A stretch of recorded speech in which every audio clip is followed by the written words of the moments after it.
नमस्कार। Study economics channel में एक बार आपका पुनः स्वागत है। उपभोक्ता संतुलन की जो व्याख्या है अनधिमान वक्र की सहायता से उसको हम आगे बढ़ाते हैं। पिछली स्लाइड में हमने तटस्थ वक्र की विशेषताएं और तटस्थ वक्र से संबंधित एक उदाहरण के द्वारा इसको समझने का प्रयास किया था। आज हम इसको आगे बढ़ाते हैं और बजट लाइन से शुरू करते हैं। शुरुआत करने से पहले बता देता हूं, कल भूल वंश या पिछले चैप्टर में भूल वंश मैंने मार्शल की जगह जॉन मेनार्ड कीन्स का नाम लिया था, उसके लिए मैं क्षमा प्रार्थी हूं। आगे शुरू करते हैं। उपयोगिता के क्रमवाचक दृष्टिकोण को समझते हुए हमने देखा कि तटस्थ वक्र दो वस्तुओं के उन विभिन्न संयोगों को बताता है जो उपभोक्ता को समान संतुष्टि दे। इसके बाद हमने एक तालिका के द्वारा अध्ययन किया था कि दो वस्तुओं का जो संयोग है जिसमें x और y वस्तु ली, उनसे मिलने वाली संतुष्टि यानी एक अनधिमान वक्र पर सभी बिंदुओं पर समान होती है। हम एक अतिरिक्त इकाई के बढ़ाने पर दूसरी वस्तु की मात्रा को घटाते हैं और ये मात्रा घटती हुई दर से त्यागते हैं। इसीलिए अनधिमान वक्र का स्लोप ऋणात्मक ढाल का और उन्नतोदर होता है और इसकी ढाल को हम MRS कहते हैं या सीमांत प्रतिस्थापन की दर कहते हैं। इसके बाद में हमने अनधिमान मानचित्र देखा कि उपभोक्ता की विभिन्न आय या प्रवृत्तियां बदलने पर एक अनधिमान वक्र से उपभोक्ता दूसरे अनधिमान वक्र पे चला जाता है। जब वह दूसरे अनधिमान वक्र पे जाता है तो कम से कम एक वस्तु की मात्रा में परिवर्तन अवश्य आता है। इसके बाद में तटस्थ वक्र का हमने गणितीय रूप देखा था कि उपयोगिता है वो दो वस्तुओं का फलन होती है, x और y जैसे ऊपर हमने तालिका में लिया।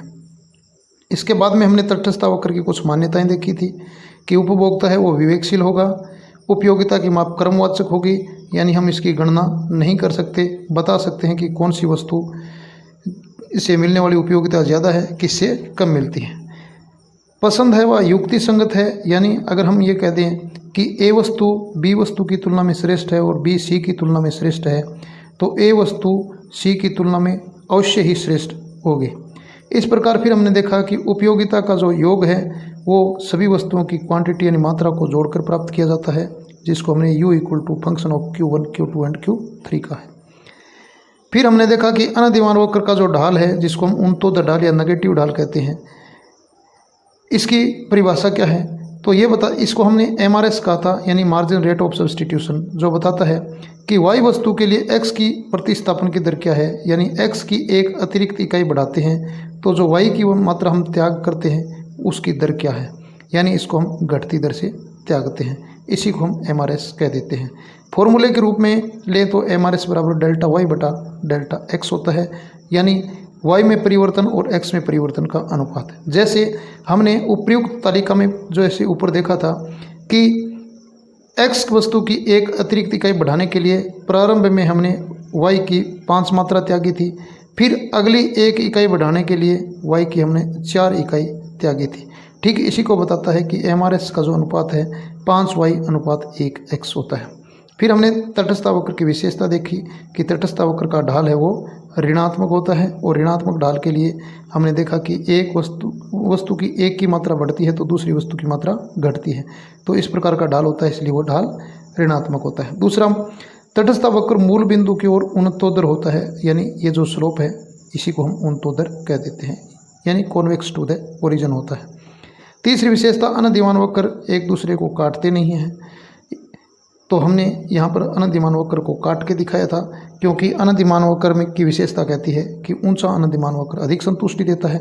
अगर काटेगा तो एक अनधिमान पहले ऊंचा होगा, फिर उसके बाद में नीचा हो जाएगा, जो पहले नीचा था वो ऊपर हो जाएगा, जो इसकी मान्यता के खिलाफ है। इसके बाद में हमने देखा था कि तटस्थ वक्र के सभी बिंदु समान संतुष्टि प्रदान करते हैं, यानी एक तटस्थ वक्र के जो विभिन्न संयोग है जिसको हमने कॉम्बिनेशन या बंडल लिया था, उनसे मिलने वाली उपयोगिता समान है। जैसे 1 केले और 15 चीकू और 2 केले और 11 चीकू, यानी ये दोनों संयोग है या दोनों बंडल है वो हमें समान संतुष्टि बताते हैं। इस प्रकार से हम अनधिमान वक्र से दर्शाया था। फिर हमने कहा था कि एक उपभोक्ता है वो एक दिष्ट मान होता है, यानी अगर वो किसी एक बंडल को एक बार चूज कर लेता है तो उसको उसी से प्राप्त जो उपयोगिता है उसको अधिकतम करता है। अर्थात उसकी एक वस्तु की मात्रा कम से कम बढ़नी चाहिए, या एक वस्तु की मात्रा बढ़नी चाहिए, दूसरी की चाहे समान रहे। अब हम आगे शुरू करते हैं आज बजट रेखा।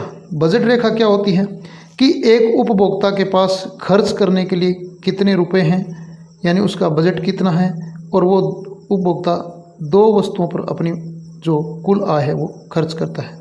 तो अगर हम देखें कि अगर कोई व्यक्ति के पास मान लो वाई यानी इनकम 100 रुपये है और एक्स वस्तु की कीमत 10 रुपये है और वाई वस्तु की कीमत 20 रुपये है, तो हम कह सकते हैं कि वह एक्स वस्तु की 10 मात्रा खरीदेगा, एक्स एक्सिस से होने ले लिए यहाँ पर 10, और अगर वो सिर्फ वाई वस्तु खरीदता है तो वो 5 ही खरीद पाएगा, मान लीजिए यहाँ पर।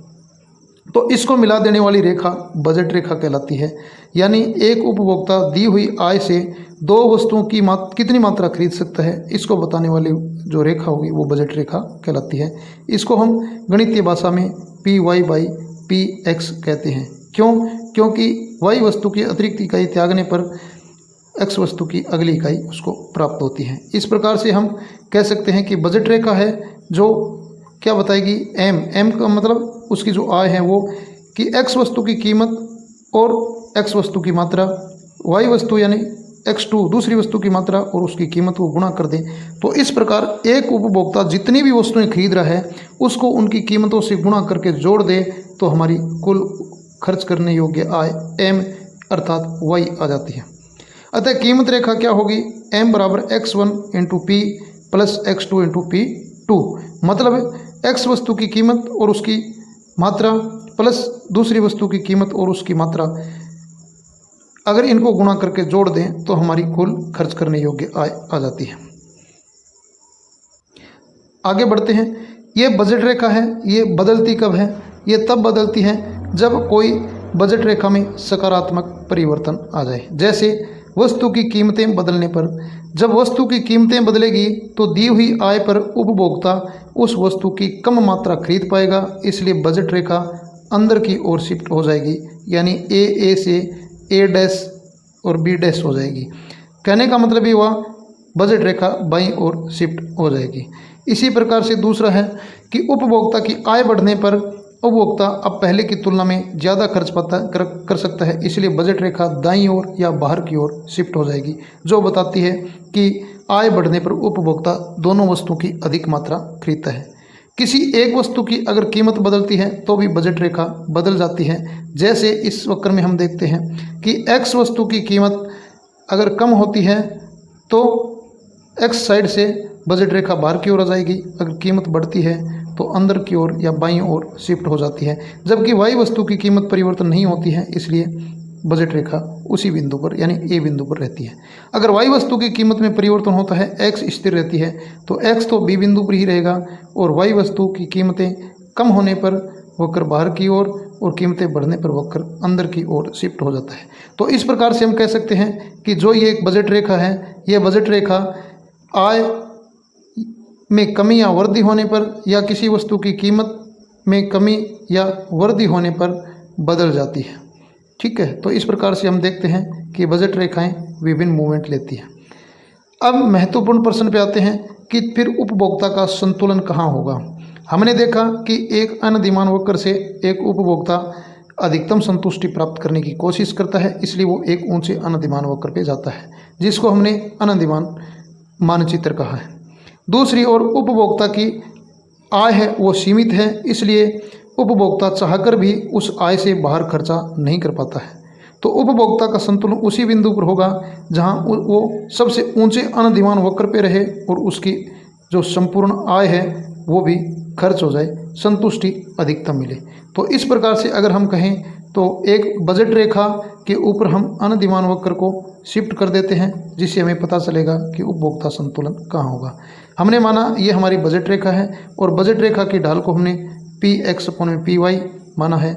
अब हम अनधिमान मानचित्र है उसको बजट रेखा के ऊपर शिफ्ट करते हैं, तो हम देखेंगे कि इस प्रकार से अगर हम आईसी पर जाते हैं या अनधिमान वक्र पे जाते हैं तो IC2 है वो इस बजट रेखा को ई बिंदु पर स्पर्श कर रहा है, जो एक साम्य का बिंदु है, जो बताता है कि उपभोक्ता इस बिंदु पर y की y1 और x की x1 मात्रा प्राप्त कर अधिकतम संतुष्टि प्राप्त करता है।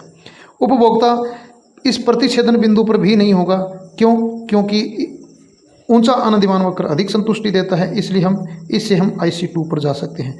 IC3 पर उपभोक्ता नहीं जा सकता। क्यों? क्योंकि उतना उसके पास संसाधन नहीं है। हमने देखा था कि बजट रेखा का ढाल है वो PY/PX या PX/PY माना जाता है, और अनधिमान वक्र का ढाल, जिसको हमने पिछली स्लाइड में देखा, MRS होता है। इसलिए बजट रेखा का ढाल और अनधिमान वक्र का ढाल दोनों बराबर होना चाहिए, वहीं उपभोक्ता संतुलन होता है। चूँकि जहाँ पर बजट रेखा अनधिमान वक्र एक दूसरे को काटते हैं वहाँ बराबर नहीं होता है, वहाँ पर ढाल ज़्यादा या कम हो सकता है, तो इसलिए वहाँ पर उपभोक्ता साम्य में नहीं होता है। तटस्थता वक्र के विश्लेषण से हम देखते हैं कि संतुलन के लिए 3 शर्तें होनी जरूरी हैं, यानी एक उपभोक्ता साम्य में होगा, इसके लिए 3 शर्तें पूरी होनी जरूरी है। जैसे नंबर 1, उपभोक्ता संतुलन का बिंदु वो होगा जहाँ पर बजट रेखा और तटस्थता वक्र एक दूसरे को स्पर्श करती है, न कि काटती है। ध्यान रहे, काटना नहीं चाहिए। दूसरा, उपभोक्ता के संतुलन का बिंदु वह बिंदु है जहाँ पर प्रतिस्थापन की सीमांत दर यानी MRS कीमत अनुपात यानी PY/PX के बराबर हो। पहला कहता है कि अनधिमान वक्र बजट रेखा को स्पर्श करना चाहिए, न कि काटना चाहिए। दूसरा ये कहता है यहाँ पर जो अनधिमान वक्र का ढाल है यानी MRS XY बराबर होना चाहिए किसके? PY/PX के, यानी बजट रेखा के ढाल के बराबर होना चाहिए। तीसरी मान्यता है उपभोक्ता के संतुलन की तीसरी और जो महत्वपूर्ण शर्त है वो बताती है कि संतुलन बिंदु पर प्रतिस्थापन की सीमांत दर गिरती हुई होनी चाहिए, यानी MRS घटता हुआ होना चाहिए, न कि बढ़ता हुआ, जैसे इस वक्र में हमने देखा है या फिर यहाँ देखा है। ध्यान रहे, इन दोनों चित्रों को मैंने इसलिए अलग बनाए हैं क्योंकि अगर आप सिंपल अनधिमान वक्र बनाओगे तो बजट जो उपभोक्ता संतुलन है वो इस टाइप का बनेगा, लेकिन आपको ये वक्र बनाना है ताकि आप तुलना कर सको और उसको अच्छी तरह से समझा सको। तो अनधिमान वक्र क्या कहता है कि संतुलन वही होगा जहाँ पर बजट रेखा अनधिमान वक्र को स्पर्श करती है, जैसे दिए गए चित्र में इस E बिंदु पर स्पर्श कर रही है, बाकी बिंदुओं पर नहीं। क्यों? क्योंकि ये C बिंदु अंदर का बिंदु है, यानी इतने बजट खर्च करे बगैर ही हम इस बिंदु पर आ सकते हैं। और A और B इसलिए नहीं है क्योंकि यहाँ पर अनधिमान वक्र बजट रेखा को काटते हैं, जो इसकी मान्यता के खिलाफ है। D बिंदु पर हम जा नहीं सकते क्योंकि इतनी उपभोक्ता की आय नहीं है। तो E बिंदु पर साम्य में होगा जहाँ अनधिमान वक्र और बजट रेखा का ढाल बराबर है। इसके अलावा MRS XY PY/PX के बराबर है।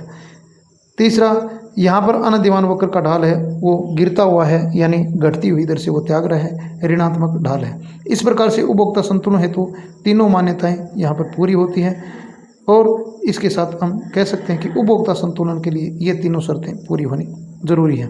तो इस प्रकार से हमने उपभोक्ता संतुलन की व्याख्या की है।